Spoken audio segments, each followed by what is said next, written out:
Welcome to our thought for the day for Friday the 8th of January. We've had a thought on a psalm for the last 3 days, and today's no different. Today I'm going to be reflecting on Psalm 46, one of my favourite psalms. This is a psalm that Richard Bugh so wonderfully adapted into a hymn by taking the words of the psalm and making them fit the Dam Busters March. Not only does it have a special place in my heart, as it was the opening hymn at my father's funeral, but in Tuesday's thought for the day, Richard Greenway even sang the opening lines for us. Part of it has also become a prayer of mine that I use in times of challenge, and I'll share this at the end. So here is Psalm 46. God is our refuge and strength, an ever-present help in trouble. Therefore we will not fear, though the earth give way and the mountains fall into the heart of the sea. Though its waters roar and foam, and the mountains quake with their surging.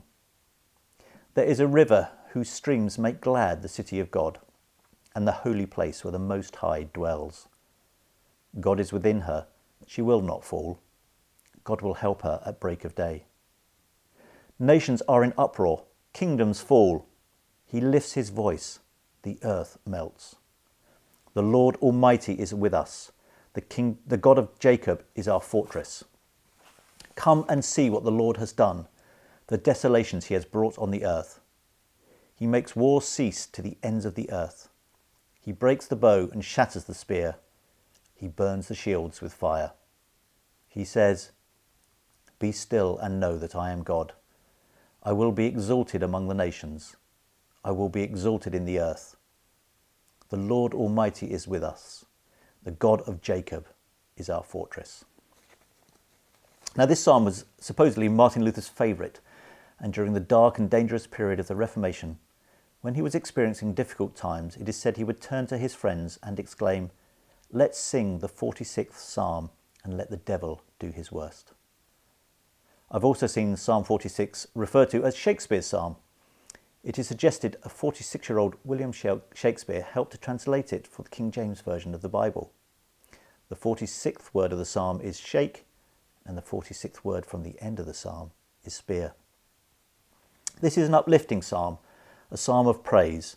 Many of the psalms open with a lament of the crisis facing the author, but not this one. It is thought to have been written when the Assyrian army invaded the land and surrounded Jerusalem. Even so, the author tells us they have looked to God for help in difficult times and found it. It is powerful for me, when understanding the context of it when it was written, that this psalm expresses so confidently that God's presence and power are with us at all times. For me, this psalm consists of 3 parts which can be simplified into 3 short statements. When the mountains quake and waters roar, God is our refuge and strength. When nations are in uproar and kingdoms fall, the Lord is with us. He is our fortress. Be still, stop your fighting, and know that I am God, exalted among the nations. How appropriate these words are for us today. For many of us, it will feel like our worlds are being shaken again. We have to stay at home and are unable to see our loved ones.